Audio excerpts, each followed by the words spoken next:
Welcome to the Fat Cats Rugby Podcast, bringing you candid rugby conversations, great interviews and insights into Ugandan rugby, and a touch of rugby in Africa and the world over. Fat Cats Rugby Podcast is a product of Fat Cats Media brand for all your audio-visual content needs and equipment hire. Hope you enjoy this episode. Hello everyone, my name is Joseph Dungu. Another edition of the Fat Cats podcast, and today we have our usual panelist, Edwin, and a special guest over here. Please introduce yourself and yeah.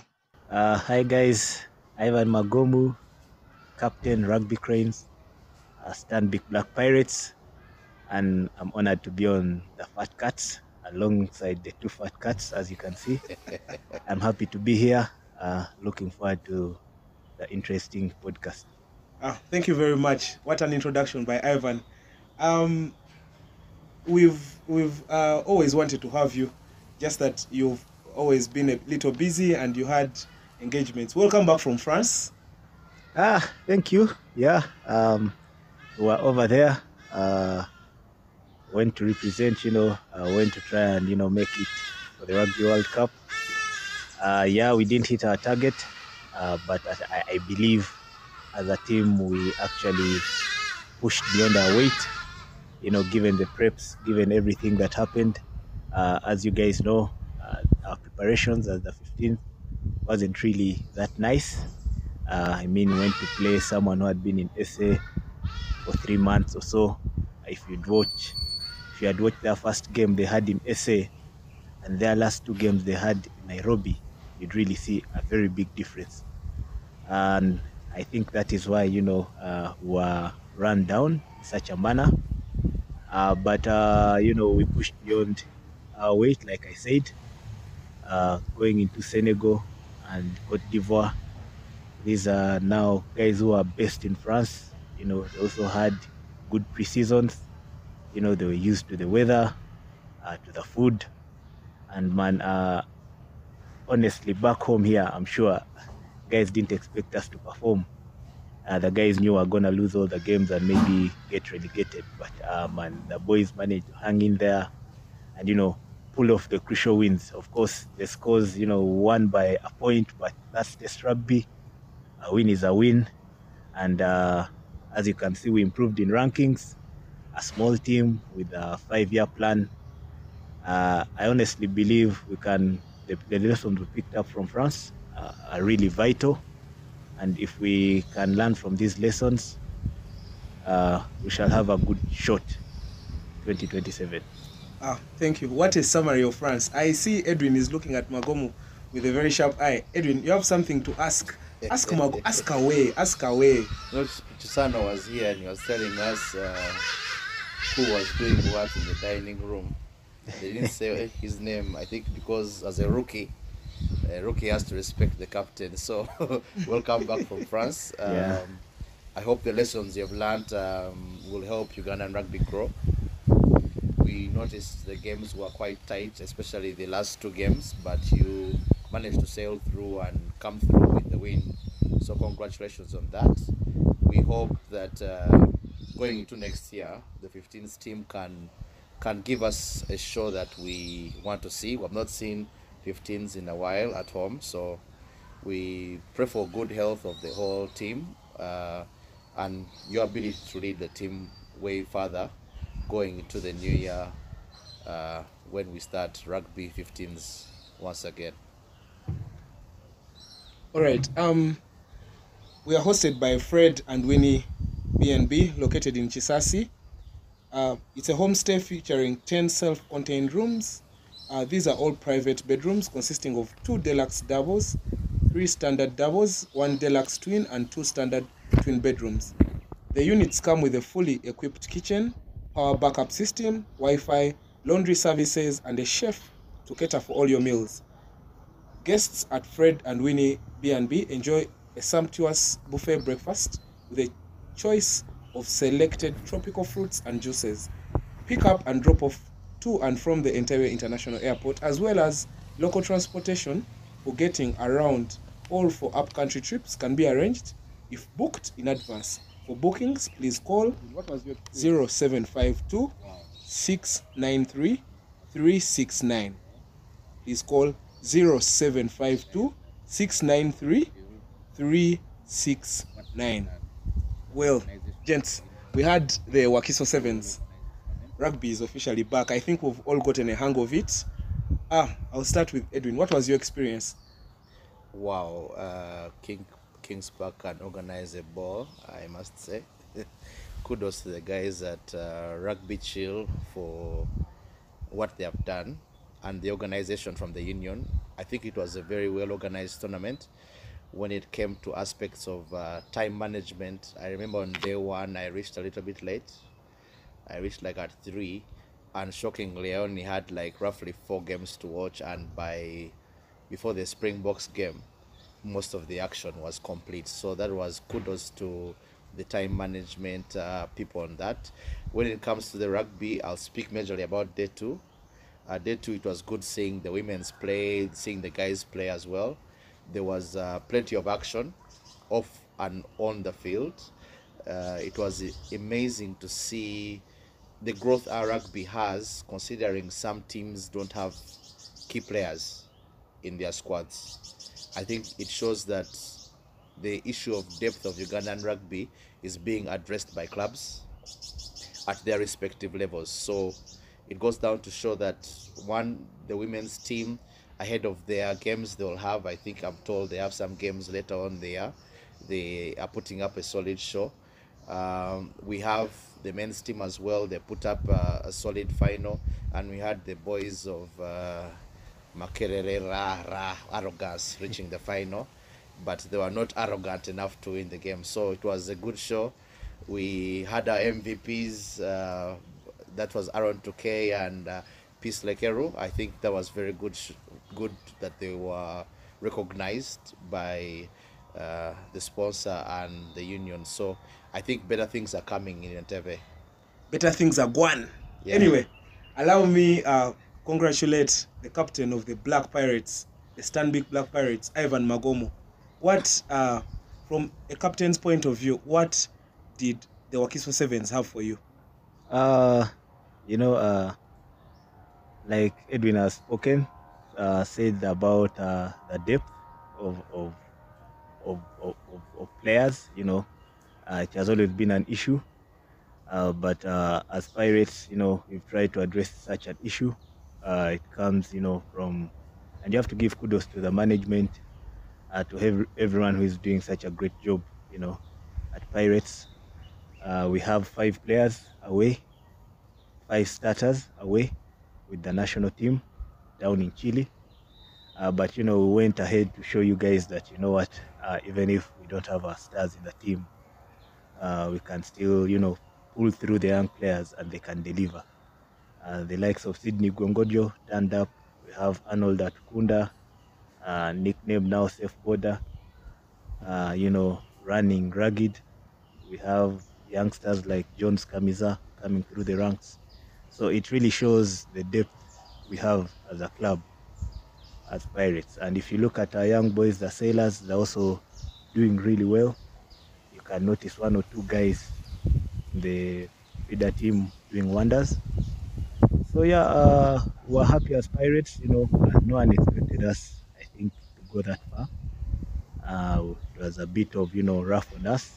Some of us who have been with the 15s, but we are happy as a club, to showcase that, even with the little preparations, we're able to emerge victors. Saying all this, you cannot also forget the Black Pearls, our ladies' side. They also emerged victorious. So this shows the growth of rugby at Kings Park. I think we are doing. You're just showing off. I think we're doing a very, very good job. I think we have to give it up to them. They are doing, the ship at Kings Park is really sailing well, and yes, it's sailing in the right direction. direction. It didn't start today. That is what it didn't start yesterday. I think. Why are you shooting shots? Yeah. Yeah. So what are you guys doing right? What are you guys doing right? Because you have 5 starters. They're playing well on the international scene, and you have the likes of Sydney Gongojo carrying, beating defenders. playing his heart out for 2 consecutive weekends. You have Jones Kamiza, like you mentioned.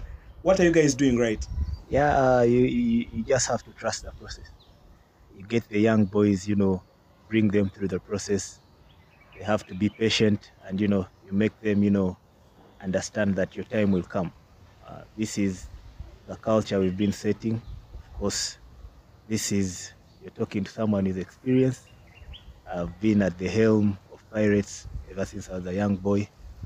I remember that time we came from high school in Pirates, we had lost all our stars. Now, I can say back then, Pirates used to rely on, the big guys, the money spenders, just like our culprit club. I won't mention the name, but you know it. So we used to spend a lot on Kenyans. You have big names coming in, not really delivering. You are there for the money. And when we came in, we were young boys, out of high school, very ambitious, and we told them, guys, we are here to stay and we want to win. And the guys got to understand that, you know what, these are young boys who are committed to the club. They want to play for the national team. They're committed to the future of the club. Why don't we stick to them? Why don't we groom them? Why don't we give them what they want? So, and as the years went by, you'd see, a significant change, a difference. We survived relegation at some point. I don't know, Edwin, if you remember. Yeah. I remember that time. We survived relegation, but we trusted the process, and now it's paying off. It's been more than 5-7 years. It's paying off. So all I can say, the success is coming because it didn't happen yesterday. It's been something that's been cooking for a long time, and we want to keep it as the culture of the club going forward. And speaking of your culture as a club, you seem to be gathering a huge fan base. More so, are they called the millennials? People in a certain, I hope I get that right. People of a certain age grade, and they are coming in large numbers. They are showing up extremely loud. How are you guys doing that? I mean, is that what do the fans add to you guys? Like I said, we are a young club. We are young players who came into the Pirates setup.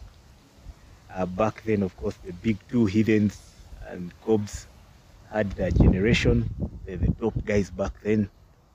When we came through with a young base, I could relate it to politics. I like reading. Yes. Lots of politics and books related to that. I can relate. I can say Cobbs is a UPC and maybe Heathens is a DP. Wabire, I think Ivan is digressing slowly. However, let me finish. Go ahead, right? So the Pirates, I can say, is the NRM. Yeah. Okay. Young chaps came in with a new ideology, and now guys are convinced the ideology is the style of rugby. Everyone enjoys the style of rugby Pirates plays. Everyone likes seeing the young boys come up and entertain the crowd. So that, I think, has won us more fans. And if fans see, or if a player comes from uni and is a young boy and it's like, I play for Pirates, of course he'll come with 1 or 2 chaps. You get? I hope other clubs are taking note. This guy is all about rugby on the field and Nigos off the field. That's why they are the Nigos guys. There was a tweet, and also the winning, man. Hey, the other UPC and the DPs. Yes. Their generation, they're old. They're no longer about the Nigos. So we are the guys on the thing. Let us enjoy. You still have 6 more circuits, so you better tone it down. I'm not talking about the 7th. He asked a general question. Okay. Yes. How you doing? Now let me ask the question. Yeah. Yes. We have 6 circuits left. Yeah. What are your chances as Pirates going all the way? It's very difficult winning every circuit. It's never happened before. All we just have to do is stay consistent, and our target is to win 4 or 5, and it will be a wrap. And it's very possible. but we have to take a circuit as it comes. You know, it's not easy, but we just have to make sure we finish among the top guys, either the semis or the finals. You cannot say you're gonna win all of them. It's not easy. There are days when it's not your day, and you can get shocked. I mean, there are sevens, but we shall use the first circuit as a stepping stone for momentum going forward. Yeah, I think, Edwin, Magomu is a master of multiple trades, and you see he has played for both the 15s, which is a captain, and also the sevens. He has been part of the sevens national team. He played at the Sevens Rugby World Cup in San Francisco and was part of that team that had very many youngsters, the Kisigas, I mean, those are Pirates guys. Desire was about 20 years old. And I want to prompt a conversation about going into the World Challenger Series. We are playing teams like Lithuania. I hope I pronounce some of these teams right. Lithuania. Magomu, pronounce it. Lithuania. Anyway, we are playing that. Lithuania. They may take an L as well. Germany and Uruguay. What, having played some of those teams at the World Cup, what's their style of play and what are our chances? I think we've grown as a team. The young chaps have now matured. They've gelled enough. They're brave enough. The Kisiga who came into the setup back then wasn't brave enough, to commit to the big tackles. But you see now, he's gotten the confidence to put in the big shoulder and, round the guys all the way. We stand a very good chance. We played Uruguay before. We beat it at the World Cup, I think on 0. I don't know how much they've improved ever since then. Our only challenger in our group is Germany. I don't remember the last time we beat Germany. I don't think we've beaten Germany before. Quote me if I'm wrong, but they're always close. But I believe with the show we had at the Commonwealth Games and, the mental state and the morale the boys are in, I believe they can top the group. Yeah. Edwin, do you agree with what Magomu says? Because when Uganda plays at such big tournaments, we always have such big hopes. And not to take anything away from the boys. However, we usually have a slight setback. Huh?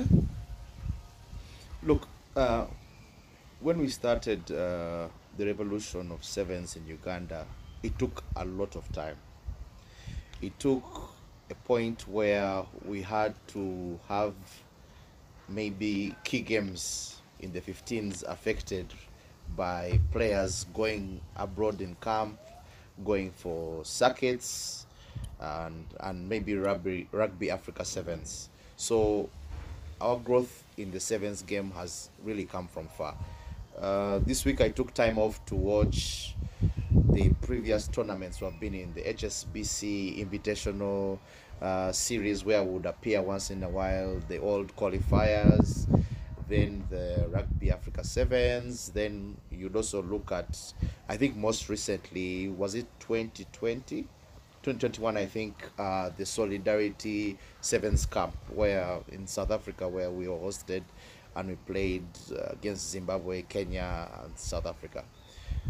What the Sevens team has consistently showed is that once given attention and ability to grow, your players will gain confidence and will be able to step up at the big stage. I noticed one game, I think you guys can check it on YouTube. We played the game against Wales, and you could notice we scored first. One of your guys who ran away, Ramadan Govule, is the one who scored the try. Do you remember that man? I think at the time I was just joining rugby. Yeah. So he scored the first try against Wales. We looked solid in an attack, but then eventually our inexperience on the big stage started showing. You would notice the Welsh were always making us commit to tackles.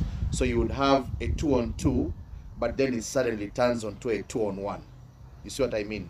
But now, consistently watching the Africa Sevens, watching Commonwealth Games, you have seen our boys are starting to understand what it means to defend in sevens. They have the ability to tackle well, which was a problem at the time. We realized they are now fitter, courtesy of the SNC and the coaches that are doing their good job. So we have a team that has been consistently polished and is building up to this big stage of sorts that is the World Challenger Series. Now, going ahead into the World Challenger Series, we had a good warm-up in the Commonwealth Games. Of the teams that were going to play in the Challenger Series, I think the only other teams that maybe had a good start in warming up at the Commonwealth was maybe Jamaica, Tonga. I don't know if there's any other team I might have missed out. So those are major, and those are teams we beat. You understand? We can beat those teams. Jamaica was there. Yeah, we beat Jamaica and we beat Tonga. Yeah. So it now shows you that even the countries that we perceived would be a threat to us are not a threat. Now that's why it tees up the stage for the game against Germany. I remember we had a podcast before the Commonwealth, and our major discussion was, I think Keith Seriange said that the major issue he had with the game against Kenya, it was the first game. Yeah. And if you notice, our first game now is against Uruguay. So in playing Uruguay, what we need to do is be able to learn from our first game. How? Learn that we need to be calm in kickoffs. The game against Kenya, we got 2 yellow cards. I would want to see how boys are going to react to playing 6, considering this tournament is very important to our hopes and going for the HSBC series. Maybe another thing people need to know is that as well, the teams England, Wales, and Scotland are going to be merged into one, which will be called Great Britain, because World Rugby is of the view that why do those countries join as Great Britain for Olympics, but in the HSBC, which is one of the avenues to qualify for Olympics, they play as separate countries. So it brings that conundrum that is trying to be resolved. So we thought that would increase the place, but it hasn't. And this tees it up for the main game against Germany. The game against Germany, we played them, I think, at the Oktoberfest. We played them in the qualifiers. We scored a few tries, but we came up short. Why? Physicality, fitness, and ability to coordinate in terms of chemistry and defense. Those 4 things I've mentioned, you realize that we have kind of rectified each one of them. We are really a fit team. We know how to coordinate in defense. We know how to coordinate in attack. And we kind of have the experience at the big stage to take on the big boys. Now, before even I get to Germany, another thing, injuries. Desire didn't play the final. Adrian Castillo didn't play the final. One of the pictures I saw on social media, I saw Desire with sort of like plaster or brace around his knee. Is he fit? Still, I watched Desire's snap and he was dancing with his friends. So I think dancing is different from playing. Sure. You're bringing up the win. Anyway, I think Desire is a fighter. You see, Desire is one hell of a player that will not back out. I think he's a player made for the big stage. Yeah. He's built for sevens. Yeah, but you see now, going ahead, and this is in no way disrespect to the other team members, but we need our starters, how we started the Africa Sevens, how we started our first game on the Commonwealth, to consistently play throughout. This is no blemish or trying to castigate the players who come on, our finishers, but I'm saying we need to put our best foot forward in this game, and we need all our players. So once the injury issues have been resolved, key game against Germany, we need to win that game and finish as one of the top seeds. Why? Yes. The tournament has been structured in a way that the first 3 teams that are top will fit in the either 1, 2, 3 seed position. Argument's sake, let's lose to Germany, for example. We'll finish perhaps seed 4. Oh. The effect of seed 4 is that you'll play, I think, seed 8 or seed 5, something like that, if I'm not mistaken. But the impact of that is if you win that game, you have a tight quarterfinal against the team that is seed 1. Yeah. You see. So even as we prepare to play these games, we need to have that at the back of our minds. That what is the best case scenario? What is the worst case scenario? Last time I appeared on the podcast, I said, you know what, we'll stop. Me, realistically, I was like, semifinals is a good start. But after seeing the Commonwealth performance, I'm a little bit greedy. Yeah. I want the final. I can want go all the way. HSBC status. You're I want very- to see my boys yeah. on TV. Yeah. A greedy fat cat. Anyway, Magomu, what do you agree with Wawiri, and what do you think are our chances against Germany? Because we want to get to a easier quarterfinal, because I mean, in sevens rugby, win all your games so that you are safe. Yeah, I agree with Wabire. We should be more greedy, actually, very greedy. Like, I believe in the team. I believe they can go all the way to the final. I believe they can make it to the finals. The key issues he has pointed out, the defense, the attack. Yeah, we played Germany in Hong Kong. Was it 2018? Yeah, I was on the team that played Germany. Beat us, I think, in the quarterfinals. But this is a team that doesn't do much. They just do the basics right. Swing the ball left, right, center. Just like the Pirates do. They have their ball carriers. They have guys who can. I think their captain, I don't know if he's still playing, but he was so good at turnovers. He used to put on a headgear, and he was a good ball carrier. So they used to do the simple things right. They used not to panic. And I think we've gotten into, the same kind of field now as the Uganda Sevens. You see now, whenever they get a penalty, the guys are calm. There's no rush to do anything. Leave the ball there, call for a set play, go for a line out. Things are now, we are getting there as the Sevens. Like, we've kind of gotten to understand how the Sevens are played. So, like he has said, we stand a good chance. I believe if we are to go, execute the game plan and, defend really well, I mean, we can beat them. We can beat them. Are we playing them the last game, or is like the second game? I think it will be the last game. No, we play Uruguay first. Then we play Germany. That is Saturday midnight 30, yes, around there. So Saturday morning, early morning we'll play Germany. Then we play Lithuania on Saturday around 6 p.m. Yeah. Anyway, I think just stay tuned to our Fat Cats Twitter handle. We'll keep updated of the game zones in Uganda time, Uganda o'clock, and You never followed me. EAT. It's called EAT. EAT and East African time. Yeah. East African time. All right. So Magomu, Yes, I'll stick again. with you. Speaking about international rugby, we have the Springboks hosting the All Blacks in Game 2 of the Rugby Championship, Week 2, and it will be played at the Emirates Airline Park in Johannesburg. The All Blacks are not in song anymore. They seem to, they are poor. They don't have anything working well in their favor. What do you make of their current stature? If you can't max the All Blacks right now, then you'll never get a chance to max them.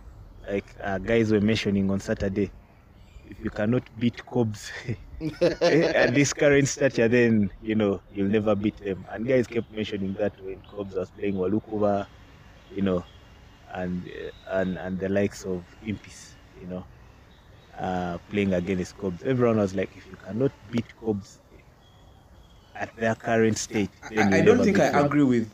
Well, it's tough, but no, it's what the fans were saying. Honestly, it's what the fans were saying. Anymore. And like the All Blacks are, are going through that phase now. Everyone is now pumped up. They feel they can take on the All Blacks, and I think the other teams are riding on that. I haven't been really watching most of their games because I've been busy. After our sevens on Saturday, we went back home, got an early rest. But going forward, I don't think they will win the series. I think SS still has an upper hand.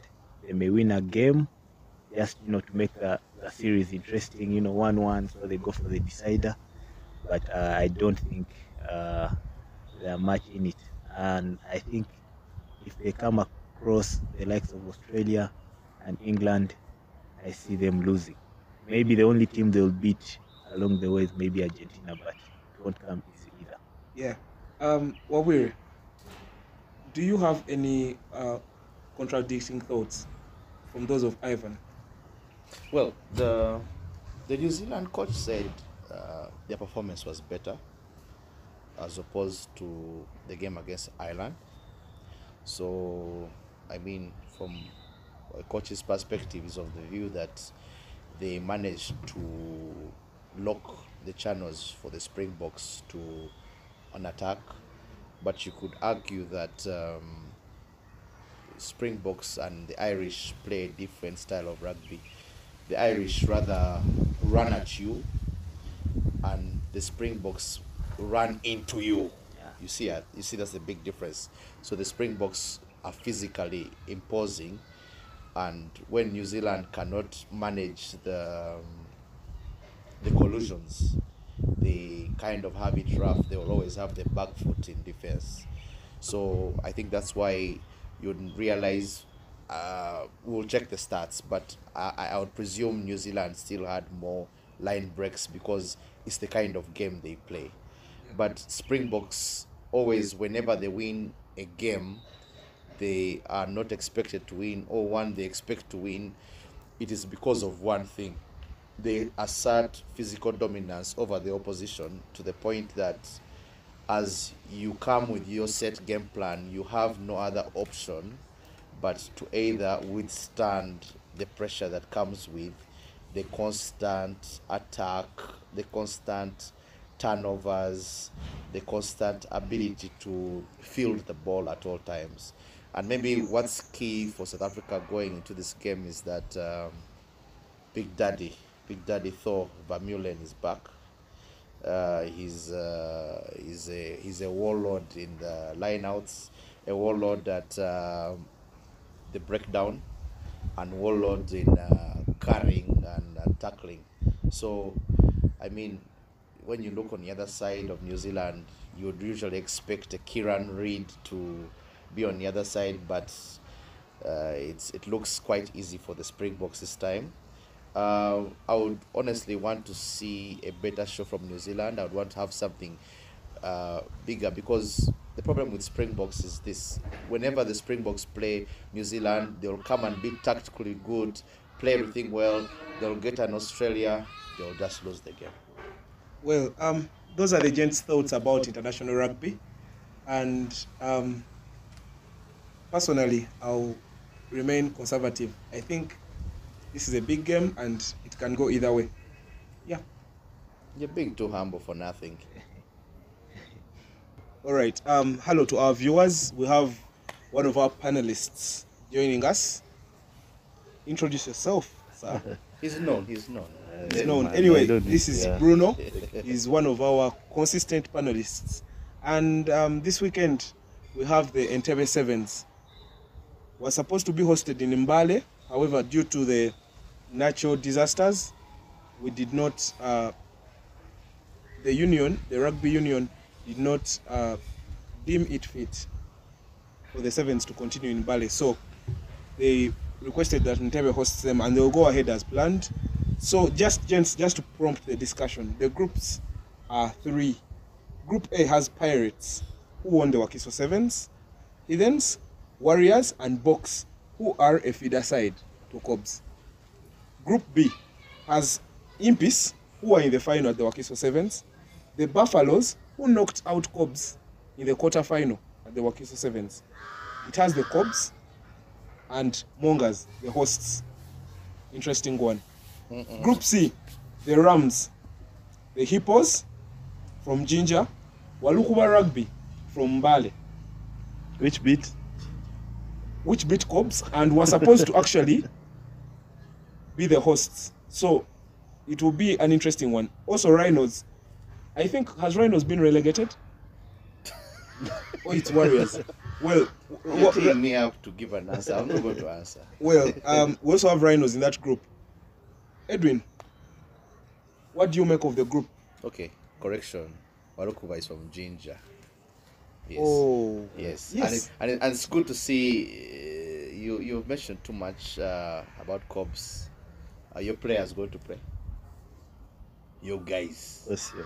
Your guys. I Why you don't want to answer? Okay, you keep quiet. Let me give my views now. Anyway, uh, in TV sevens, we expect more. Considering it's a one-day tournament, we expect even the action to be more intense, uh, pushing it to the limits. The teams will have to start early, and they will have to put their front foot forward, beat all the opposition, and make sure that they can go through and get favorable seeding, and then subsequently be able to push further for the title. Pirates showed dominance. Impis showed arrogance. So we expect more of those two teams to make a deep run in the, should I say, playoffs or in the knockout stage of the tournament. I want to see something from Cubs. I mean, they had a few junior players who stepped up when needed. They're thrown in a little bit too deep, so they managed to have some bad games. But shout out to my boy Simon Makombi. We want to see you doing your more runs in your head. Gimme. Yeah. Kumbi, But I also Yes. think Cobs have some players who are injured. I talked at the Wakiso Sevens. I talked to Faraj, and Faraj was telling me he got an ankle problem while in France. Then I think Ogena also got one in a game against, I don't remember, in France as well. We might see a Redo return. Okay. I talked to him as well. I think it will be more exciting, but the action in the group stages itself, you guys wait for surprises. speaking of group stages, I see Pirates and Heathens are in the same group. Yes. Yes. That's Group A, and in the semi-quarter final actually, where Pirates won the game according to the tournament manual. And you know what happened was the game was 5-all at full time. They went for sudden death. That's the team that scores the try or scores the first points wins the game. Ends. Yeah. Yeah. The game It ends was there still and then. 5-all Yeah. at the end of sudden death. Yeah. So the Uganda Rugby Union usually has a tournament manual that guides what happens in such instances. And I think this tournament manual is shared with the team managers for all the teams so that they can consent to whatever will be decided in case of any such scenario. And of course, Pirates came out on top, and because Pirates in the tournament at the time had the most points. They had about 92 points, and Heathens had 54. Okay. So they proceeded to the semi-final. I think it was a tight game. It was a tight one. I watched the game, but then it's not like, just like guys have been mentioning on social media, that Pirates won according to a tournament manual. But a tournament manual is for the whole, everything is guided by the tournament manual. It will be interesting to see how it goes. Well,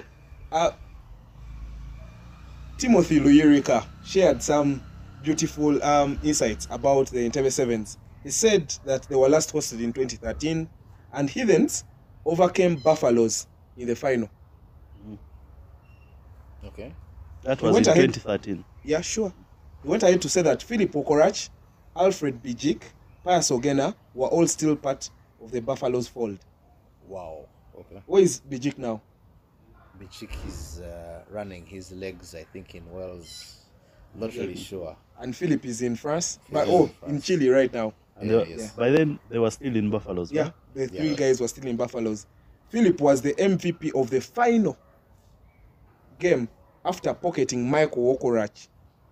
And Define pocketing. Michael is not a small guy. but you know how Philip would pocket? I don't think he was a big as he is now. Yeah. I think he was dancing and wiggling his way to the try line and scoring tries. So I think he Okay. got past Michael in. In all his tries, he scored. Yes. Quite many times. That's what yeah. Luyirika is saying. And tournament MVP was Michael Okorach. I think Okay. Michael had gone ahead to put up strong performances across the whole tournament. Nearly a decade since it was last held, and now at the new home of the Plascon Mongers. I think that's in Entebbe. You know, they have a new ground, Yeah. and it will be beautiful to play rugby closer, not very close, but within proximity of the lake view. Yeah. Yeah, I think the So- Pirates are getting familiar with waters now. Let's see if you It can will be a anchor battle your of ships. Juarez. We are the Pirates. We shall still say strong. Well, just quick run through. He says that among us, as compared to back then, right now the younger crop of players that are less gruesome, less, however, they are more tactical, and they are stronger than perhaps they were in 2013. The twins Waswa Adrian and Kato Herbert, alongside the current Uganda women's S&C coach Chigongo Sebalamu and Zeno Ofieno. Oh, there is that name I cannot pronounce. Ora. Ora. Yes. Were part of that group. Zeno played rugby. He keeps defending himself on Twitter, and I think the stats are right here for the doubters, the doubting Thomases. So I think this will be very good information going into such a tournament. What do you guys make of it? Who do you think? Yeah. It will be a nice circuit. I'm looking forward to it. I want to make sure I wake up early and catch all the action. But basing on what I saw at the Wakiso Sevens, I think we are up for big surprises in Entebbe. I mean, you saw what you might call smaller teams coming to beat and give the big teams hard time. I see Impis still making it to the semi-finals, and if possible in the finals. Then also the Buffaloes, they are a good side and they put in some good action at Kings Park Arena. And then also, I don't know why, but Mongas put up some good action and they emerged the champions at the warm-up sevens at Chadondo. But then in the 2-day circuit at Kings Park, they were lacking. And they are so good. I'm thinking with the home advantage, they might put up some good action in Entebbe. Much as I've heard the rumor, we might use some other pitch in Entebbe, not a House of Pain for some reason. I think construction work around the pitch. Yeah. So we will see a home advantage. Mongas going in. I don't see Heathens and Cobbs push bringing so much depth. I still think Pirates will be dominant as champions. Edwin. Me, I would want to see better opposition. Obviously, everyone is gunning for Pirates right now. I want to see a better show from Ginger Hippos. I like to see. I mean, everyone who got to know about Ginger Hippos started out from the sevens. That invitational side that would play like Fiji-esque rugby. So we want to see more from them. I want to see more from my team Warriors. For the meager resources they have, they managed to put up a It was a better show. It was a better good show at against at Wakiso Sevens. So I expect that consistency going forward. Let them push other teams. They finished second in their group. This one they'll be put against Heathens and Pirates. I would want to see those games and see how they phase out in attack and defense. And then maybe we'll see your Jibu boys, your Cops guys. Well, Edwin, who are your hot three favorites? Who am I what? Which teams are your three favorites for the Entebbe circuit? Entebbe circuit. I think Pirates is still favorite considering they won the tournament. Going into this circuit, if Cobbs' players actually come, if Joseph Ferredo is back, and some other fixtures in the team, they could go all the way, despite the youth on their side. I think Impis also as well cannot be written off. They played well on their path to the final. So if consistency is to be key here, they may go through as well to that end, and perhaps maybe upset Cobbs or even upset Pirates. And I'll just throw in a Ginger Hippos in there. Yeah, guys, there's been a lot on social media, a lot of talk. What stood out for you, Bruno? Quite a number. I mean, social media can never be not fun when it's a Pirates win. Trust Pirates fans to come through on social media and banter all the teams that lost whether you lost to them or, I mean, you saw how they were surprised of the Cobs lost to Walukuba, and they are so happy and sending butter here and there. I saw some fans get nicknames, Mama King's Park, which is fun. I mean, it means you are such a big fan, and you can be identified with your home ground. So it was fun. And then what else? There were people taking a shot. Oh yeah, yes, like a shot. Victim. I was also. You want to tell us? Man, all I can say is I thank God it was lighter than the usual one. I hope they don't get any ideas when they watch this, but it was so nice I had to do it twice. Special mentions. Ruben needs to go toe with me on a Mileke shot, and we see who will start last. Some people missed out on the second day of the circuit because of the Mileke shots. Nyombi. He spent a whole of Sunday eating watermelon at home. And Julius Enyimba. The highlight of the day. Well, gents, that's what happens usually, and when we have sevens. Now there is a hot take, something that cannot be left out. We have Uganda Rugby Union releasing a statement about the status of the league. They have a new side as of 10th August 2022.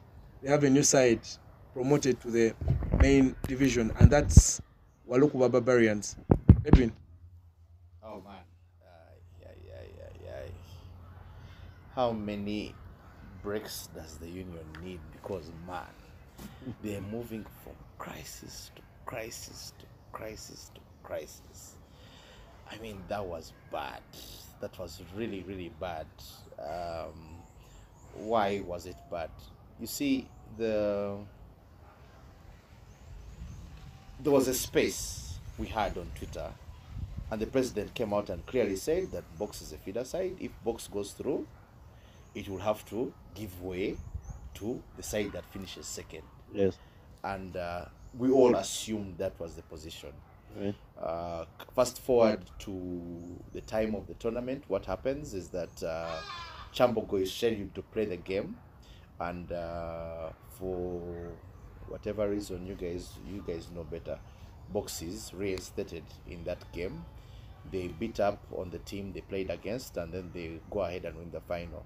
And I think the condition for them going ahead was that the union gave them the benefit of doubt that they will be able to flaunt or exercise the right to be independent as their own club. And it seems from the wording in the letter apparently that they have failed to adhere to those particular conditions. Yes. And as a result, the losing a finalist, Walukuba, will enter the league as the newly promoted side. Now, from a fan's perspective, that gives us 2 trips to go to Jinja. Right. But from a management perspective, you would have to feel for Chambogo in all this, because Chambogo even filed a case in court. I don't know if it's still in court. Sub judice, you can't speak too much about court matters, but I don't know what the impact of this decision would have on the court matter. But it really shows that we really need to organize and plan well. One of the key things that has been considered is that there will be a separate league for reserve sides so that their players can always get in. But what does that compromise the quality of competition between these sides? That's something that you have to consider. I don't know what you have to think about that, Bruno. I mean, the whole matter, I think, wasn't... I don't know if there are some personal reasons against some club, Chambogo in particular, but I think it wasn't deeply looked into. I mean, why did they allow a team without all the conditions and requirements to play? I think that's the key consideration. Well, gents, exactly. That was, to me, that was wasting time. Yeah. So box shouldn't have played because they didn't have the requirements in the first place. It's like saying, Yeah, sure. you of relationships, you like saying, we go ahead, we go on the date, we eat the food, we eat the dessert, then you're like, oops, we have no money. So what do we do? That is exactly. What happened. Anyway, guys, if I'm to prompt the discussion further, I think we need some of the authorities to come and enlighten us about such an issue, and we ask them, or even the coaches. It's been a good day hosting and having you guys. Till then, we remain the fat cats, the fattest being Edwin. Thank you very much. But it's